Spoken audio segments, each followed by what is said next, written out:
E aí, você está no canal do Pedro do Direito, e hoje a gente vai falar um pouquinho sobre as consequências jurídicas da separação do Whindersson Nunes com a Luísa Sonza. É um tema bastante interessante, não é complexo, então fica ligado na tela, que é um tema muito legal. Bom, não tem como a gente saber qual foi o tipo de regime adotado pelo casal, se foi comunhão parcial, comunhão universal ou separação de bens. Não tem como a gente saber isso.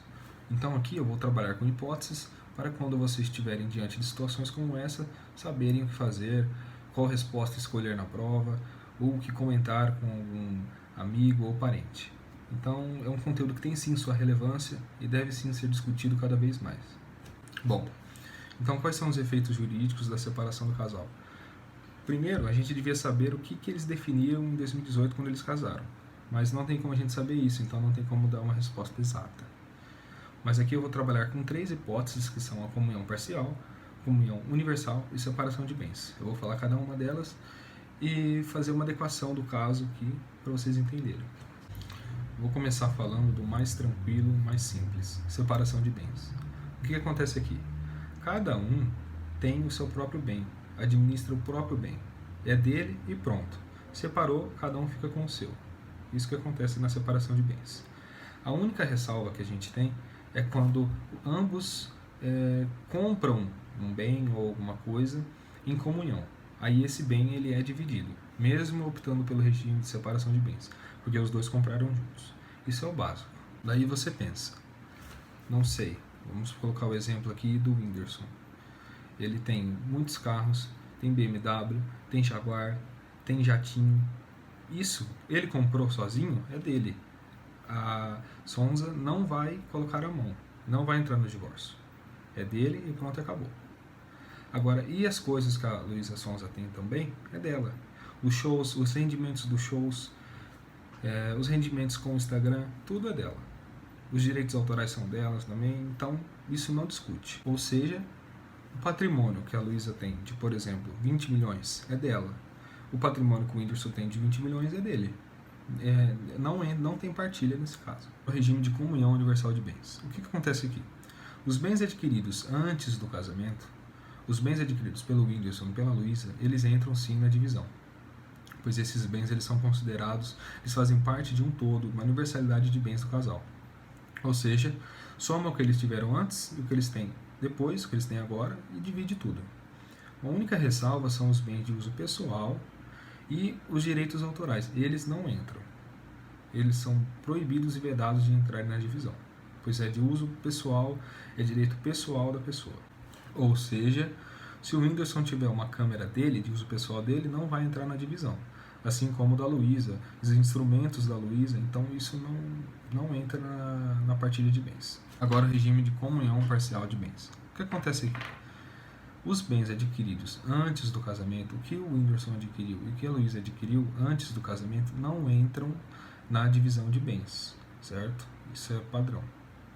Agora só entra o que eles adquiriram após. A única ressalva que o Código Civil tem é sobre o salário e os bens adquiridos com o salário. O Código Civil diz que esses bens e o salário ele não entram na divisão. Porém, isso também tem discussão doutrinária, falando que o rendimento que o cônjuge tem, após ser recebido por ele, entra sim na divisão. Mas isso é discussão doutrinária que a gente não vai trazer aqui agora. Portanto, a ideia é, se a Luísa compra um apartamento de R$1 milhão antes do casamento, o apartamento é dela, não entra na divisão. Assim como se o Whindersson comprou um carro de luxo de R$300 mil antes do casamento, também é dele, não entra na divisão.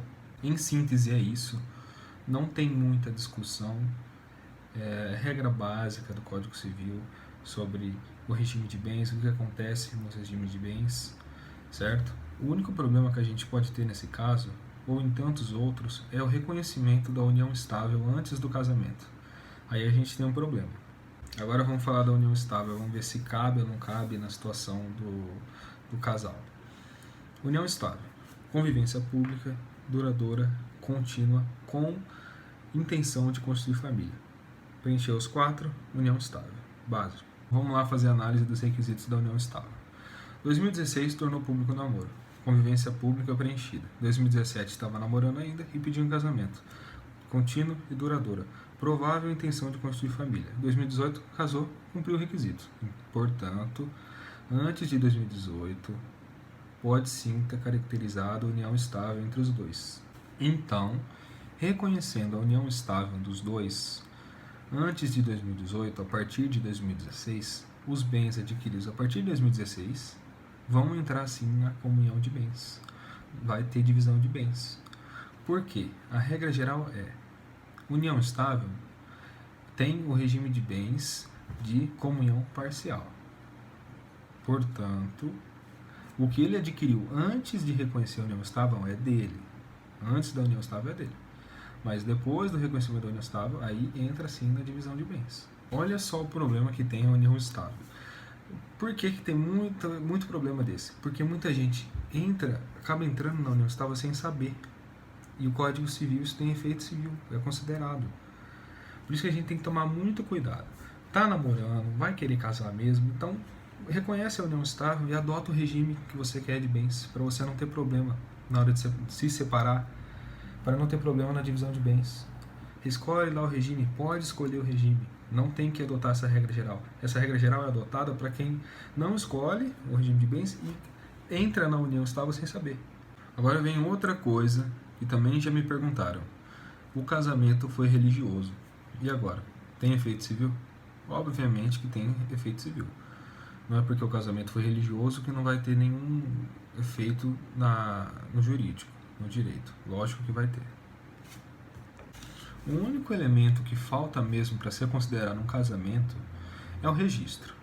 Até porque o próprio Código Civil prevê isso, o artigo 1515 prevê que o casamento religioso ele vai se equiparar ao casamento civil caso ele seja registrado, posto que ele já preenche todos os requisitos, faltando somente o registro.